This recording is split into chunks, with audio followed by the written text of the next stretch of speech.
વરસાદને લઈ હવામાન વિભાગની આગાહી રાજ્યમાં 3 દિવસ અત્યંત ભારેથી ભારે વરસાદ રહેશે। ચોથા અને પાંચમા દિવસે ભારેથી અતિ ભારે વરસાદની આગાહી। આજે દ્વારકા, પોરબંદર, ગીર સોમનાથ, જૂનાગઢ, દીવ, સુરત, તાપી, નવસારી, દમણ અને દાદરા નગર હવેલીમાં રેડ એલર્ટ સાથે અત્યંત ભારે વરસાદની આગાહી। તો આજે રાજકોટ, બોટાદ, ભાવનગર, ભરૂચ, નર્મદા, છોટાઉદેપુરમાં ઓરેન્જ એલર્ટ સાથે ભારેથી અતિ ભારે વરસાદની આગાહી। આવતીકાલથી 2 દિવસ અમદાવાદમાં યલો એલર્ટ છે। આવતીકાલે અમદાવાदમાં भारे वरसाद पड़ी सके। अगले 24 घंटों में जो है द्वारका, पोरबंदर, जूनागढ़, गिर सोमनाथ, दीव तथा अमरेली में जो है रेड अलर्ट के साथ एक्सट्रीमली हैवी रेनफॉल देखने को मिल सकता है। साथ ही गुजरात रीजन में बात करें, सूरत, तापी, नवसारी, वलसाड, दमन तथा दादरा नगर हवेली में जो है एक्सट्रीमली रेनफॉल देखने को मिल सकता है अगले 24 घंटों में। साथ ही ऑरेंज अलर्ट की बात करें तो उसमें राजकोट, बोटाड, भावनगर तथा गुजरात में भरूच, नर्मदा, छोटा उदयपुर तथा डांग डिस्ट्रिक्ट शामिल है, जिसमें जो है ऑरेंज अलर्ट दिया गया है heavy to very heavy rainfall के साथ। જૂનાગઢના માણાવદર ગેડ તેમજ રિવરફ્રન્ટનો આકાશી નજારો જોવા મળ્યો છે। ગેડમાં જ્યાં નજર કરો ત્યાં પાણી જ પાણી જોવા મળી રહ્યું છે। 4 દિવસ બાદ પણ ગેડમાં જળબંબાકાર, ખેતરોમાં પાણી ભરાયા। ભારે વરસાદથી હજારો એકર જમીનનું ધોવાણ, જ્યાં જમીન ત્યાં જળની સ્થિતિ।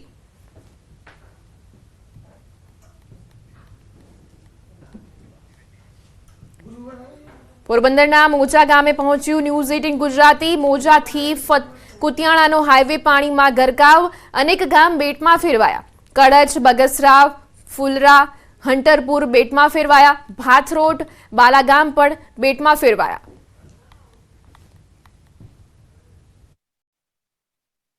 માણાવદર તરફ જવાનો રસ્તો છે તે અત્યારે બંધ જોવા મળી રહ્યો છે। કોઈએ અહીંથી બાલાગામ કે ઓસા જવું હોય તો તે નથી જઈ શકતો। ત્યારે અહીંના સ્થાનિક લોકો છે, આપણે તેમની સાથે વાતચીત કરવાનો પ્રયત્ન કરીશું કે આખરે તેમનું શું કહેવું છે। દાદા, શું કહેશો કે આ પ્રકારની પરિસ્થિતિ તમારા ગામમાં? પરિસ્થિતિ ગંભીરમાં ગંભીર પરિસ્થિતિ, બધી પૂરું થઈ ગયું। પાણી બાણી શિયાળીકોર પાણી, ઘરોમાં પાણી, કોઈ ખાવાનું નથી। અઠવાડિયા કોઈ થોડા દાણા હોય દરાવી અને થોડું ખાધું બધા એવી પરિસ્થિતિ છે સર। અને ગામમાં કેટલા ઘરોની અંદર પાણી ઘૂસી ગયા હતા? પછી ઘૂસી જાય તો શું કરો છો તમે? ઘૂસી જાય એટલે ઉસાણમાં વ્યાદ આવીએ, ઉસે જગ્યાએ વ્યાદ આવી, તાલપત્રી બાંધીને રહીએ, પછી થોડું અનાજ હોય એ ખાઈએ, દરાવીને ખાઈએ। એમાં લાઇટે નથી, દરાવાને ધાંધિયા થાય। ધાનની પણ કમી છે। શું કહેશો કે આ પ્રકારની પરિસ્થિતિ ગઈકાલે થઈ હતી? એક ડેડ બોડીને અહીંથી કઈ રીતે તમે કડચ લઈ ગયા હતા, શું કહેશો? એક ડેડ બોડીને અમે રિક્ષા લેવી પડી હતી, એની પાછળ અમે રિક્ષા પાછળ 4-5 છોકરા મળી અને ધક્કો મારીને માંડ ડેડ બોડીને ત્યાં પુગાડીએ। માધુપુરના પીએસઆઈ સાહેબ બી હતા શ્રી, એનડીઆરએફની ટીમે સાથે હતી, પણ અહીંથી 3 કિલોમીટર અમારે તો પાણીમાં હાલીને જ જવાનું હતું। ડેડ બોડીને તો અમે રિક્ષામાં ખાલી રાખી ને બધાએ હાલી, લોકોએ રિક્ષાને ધક્કો મારી તાત્કાલિક 1.5 કિલોમીટર પાણીમાં હાલી ત્યાં પુગાડી, ત્યાંથી ઉડાની વ્યવસ્થા કરી માધુપુરના પીએસઆઈ સાહેબે। એ પછી ડેડ બોડી અમે લગભગ 1.5-2 કલાક ડેડ બોડી અહીં પડી રહી। એ પછી અમને હોડીની વ્યવસ્થા કરી, એનડીઆરની ટીમ આવી પોરબંદરથી, એ પછી સાહેબ અમે અહીંથી ડેડ બોડી મોકલાવી। ડેડ બોડીમાં અમારે 3 થી 4 માણસોને જ મોકલ્યા, વધારે એકેય માણસો ન જવા દીધા। જીવતા જીવતો સંઘર્ષ કરવો પડે છે, પરંતુ પણ સંઘર્ષ કરવો પડે છે। આ પ્રકારનો કિસ્સો સામે આવ્યો છે। આજુબાજુના ખેતરની અંદર મગફળીનું વાવેતર હતું। અંદાજિત કેટલા ખેડૂતોએ અહીંયા મગફળીનું વાવેતર કર્યું હશે અને કયા પ્રકારની પરિસ્થિતિ? મોટાભાગના ખેડૂતો ખાલી કેટલા પાક લઈ શકે છે? આ મોટાભાગના ખેડૂતો અત્યારે વાવેલી હતી મગફળી, પછી 2 થી 3 પાક લઈ શકે છે। કોઈ લસણ વાવે, કોઈ એવું ઘઉં વાવે, એવું હાલે છે। પણ અત્યારે તો આ જે છે એ બધી ફેલ થઈ ગયું, પાણી ભરાઈ ગયું, એટલે અત્યારે કઈ થાય એમ નથી ખેડૂતને। ચોક્કસ તો અત્યારે કઈ થાય એવું નથી। શું કહેશો? ખેડ પંથકના ખેડૂતની વાત કરીએ તો ખેડ પંથકનો ખેડૂત છે, શિયાળો, ઉનાળુ, ચોમાસું 3 પાક હોય। આ 3 પાકમાંથી કયો પાક લઈ શકે અને અન્ય પાક નથી લઈ શકતો? આની પાછળનું કારણ શું છે? પાક તો નથી લેવાતો એનું કારણ છે કે અટાણે પાક તો લઈ શકાણો તો આપણે મગફળી તો વાવી એના માથે તો પાણી ફરી વળ્યા, એ તો મગફળી તો ક્યાંય દેખાતી નહીં। મગફળી તો અમારો પાક ફેલ થઈ ગયો, બરાબર। તો એ વરસમાં એ 1-2 અમારે આ બધું વરસમાં આવે, કોઈ દહણ છે, કોઈ ડુંગળી છે, કોઈ એ રીતના। ચોક્કસ તો કોક લસણ વાવે છે, કોક ડુંગળી વાવે છે, કોક ચણા વાવશે અને કોક ઘઉં વાવશે. આ પ્રકારની પરિસ્થિતિ ઘેડ પંથકની છે. મોચા ગામના દ્રશ્યો છે, જોઈ શકાય છે કે કઈ રીતે ખેડૂતોની હજારો વીઘા જે ખેતીલાયક જમીન છે તે પાણીની અંદર ગરકાવ થયેલી જોવા મળી રહી છે. અહીંના લોકોનું કહેવું છે કે ઘેડ પંથકની હાલત જ કંઈક આ પ્રકારની છે. જે પ્રમાણે જૂનાગઢ સહિતના જે જિલ્લાઓનું પાણી અહીં આવે છે તેના કારણે હજારો વીઘા ખેતરો છે તેનું પાણીની અંદર ધોવાણ થઈ જાય છે, માટીનું ધોવાણ થાય છે તેવું તેમનું કહેવું છે. અને તેના જ કારણે ચોમાસું પૂર્ણ થયા બાદ શિયાળાની અંદર તેઓ ઘઉં તેમજ મોટા ભાગે ચણાનું વાવેતર કરતા હોય છે. અંકિત પોપટ, ન્યૂઝ 18 ગુજરાતી, મોચા ગામ. પોરબંદરના ઉપરવાસમાંથી વરસાદી પાણીની સતત આવક થઈ રહી છે. જનકપુરી સોસાયટી, સુદામા પાર્ક, બાલવાટિકા સહિતના વિસ્તારો હજુ સુધી પાણીમાં ગરકાવ છે. ઉપરવાસમાંથી આગામી 1 થી 1.5 મહિના સુધી પાણીની આવક રહેશે. સ્થાનિકોનું કહેવું છે કે ઉપરવાસમાં જ્યાં સુધી વરસાદ વરસતો રહેશે ત્યાં સુધી પાણીની આવક થતી રહેશે. દર વર્ષે લોકોને ધસમસતા પાણીમાંથી પસાર થવું પડે છે. વેપાર ધંધા માટે તેમજ બાળકોને સ્કૂલે લેવા મૂકવા માટે પાણીમાંથી પસાર થવું પડે છે. પોરબંદર શહેર તેમજ ગ્રામ્ય પંથકોમાં વરસાદે વિરામ લીધાને 36 કલાકથી પણ વધુનો સમય વીતી ચૂક્યો છે. તેમ છતાં જોઈ શકાય છે કે પોરબંદરની અનેક સોસાયટીઓમાં હજુ પણ પાણી ભરાયા હોવાની સ્થિતિ યથાવત જોવા મળી રહી છે. હાલ અત્યારે આપ જે દ્રશ્યો જે જોઈ રહ્યા છો આ દ્રશ્યો છે જનકપુરી સોસાયટીના દ્રશ્યો છે. આ જ પ્રકારના દ્રશ્યો સુદામા પાર્કની અંદર જોવા મળી રહ્યા છે. આ જ પ્રકારના દ્રશ્યો છે તે ખાસ કરીને શિવાલિક પાર્કની અંદર પણ જોવા મળી રહ્યા છે. લોકોએ પાણીની અંદરથી પોતાના વાહનો પસાર કરવાની ફરજ છે તે પડી રહી છે. અહીંના સ્થાનિકો પણ આપણી સાથે છે, આપણે તેમની સાથે પણ વાતચીત કરવાનો પ્રયત્ન કરીશું. દાદા, શું કહેશો? આ પ્રકારે જે વરસાદ વરસ્યો છે, આવો વરસાદ અગાઉ ક્યારેય જોયો છે ને અત્યારની સ્થિતિ શું છે? અત્યારની સ્થિતિ ગંભીર છે. આવો વરસાદ કોઈ દી વરસ્યો નથી. ઉનાળાના દિનો પરિસ્થિતિ બહુ ગંભીર છે. આ મહિનો દી પાણી વેતિયાણ રહે. આમાં નેત વાહન નીકળતા, નેત કોઈ દૂધ લેવા જઈ શકતા, નેત કોઈ દણું દરાવવા જઈ શકતા. આમાં કોઈ ભાવ પૂછતું નથી. દર વર્ષે આવી જ પરિસ્થિતિ છે. આ પાણી ક્યાંનું આવે દાદા, શું કહેશો? આ બધે આ વાડીઓનું આવે. આમાં કોઈ નિકાલ છે નહીં.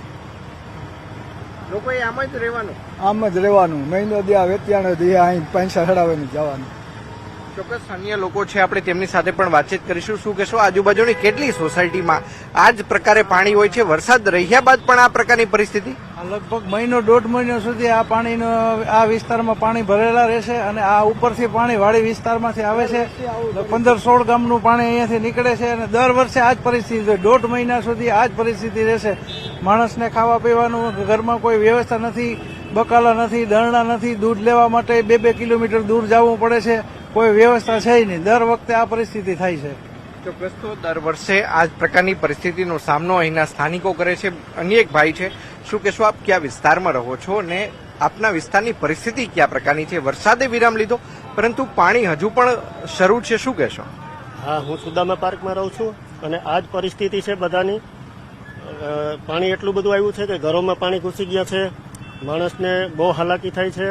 નીકળવામાં છાસ દૂધ માટે છોકરા બાળકોને સ્કૂલે, અત્યારે તો રજા છે, સ્કૂલે જવા માટે 1 મહિનો 1.5 મહિનો આવી જ પરિસ્થિતિ રહેશે.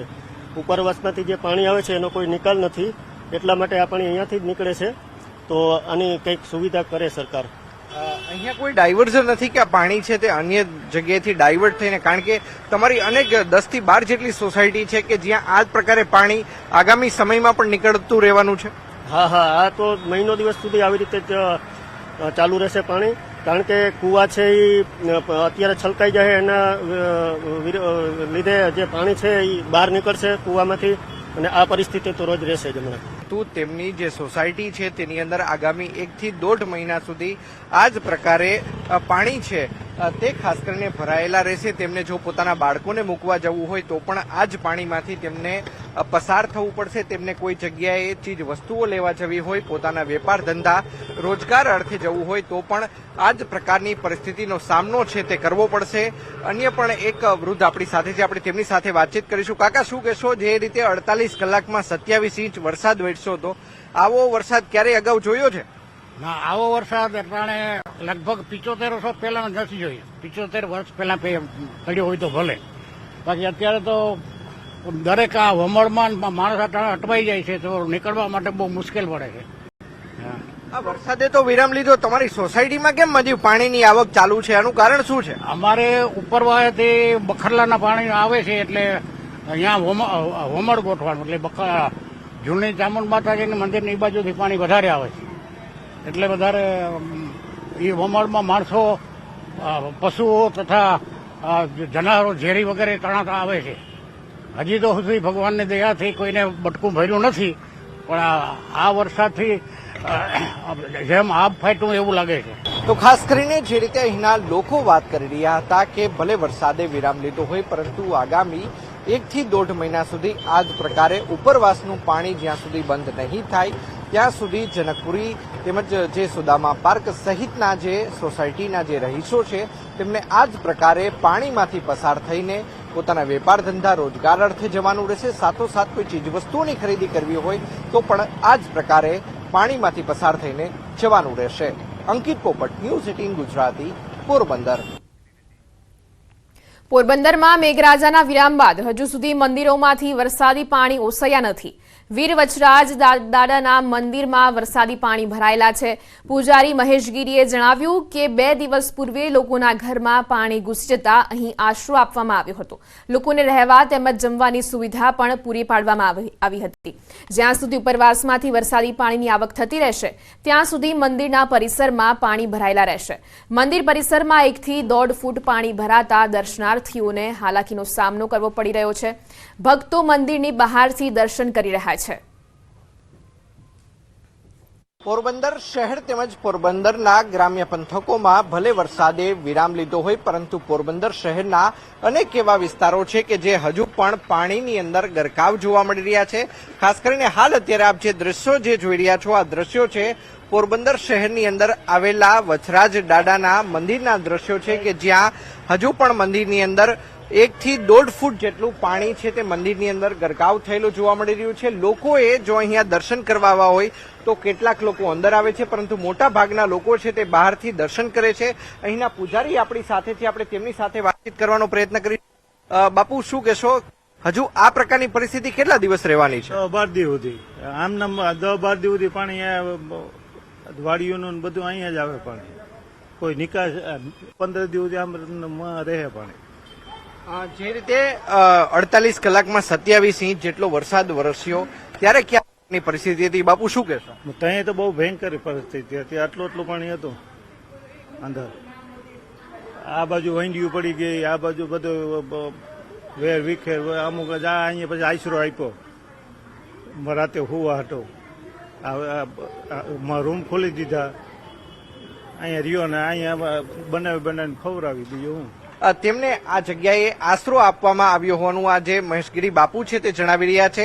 હું કેમેરામેનને પણ વિનંતી કરીશ કે તે આ દ્રશ્યો બતાવવાનો પ્રયત્ન કરે કે જ્યારે લોકોના ઘરની અંદર પાણી ઘૂસી ચૂક્યા હતા ત્યારે આ જ વચરાજ દાદાના મંદિરની અંદર લોકોને આશરો આપવામાં આવ્યો હતો. સાથોસાથ તેમને ભોજનની પણ વ્યવસ્થા અહીંથી જ કરવામાં આવી હતી. અહીંના લોકોનું કહેવું છે કે ભલે વરસાદે વિરામ લીધો હોય પરંતુ ઉપરવાસનું પાણી જ્યાં સુધી બોખીરા વિસ્તારની અંદર આવતું રહેશે ત્યાં સુધી આ જ પ્રકારે મંદિરની અંદર વરસાદી પાણી છે તે ઘૂસેલા જોવા મળશે.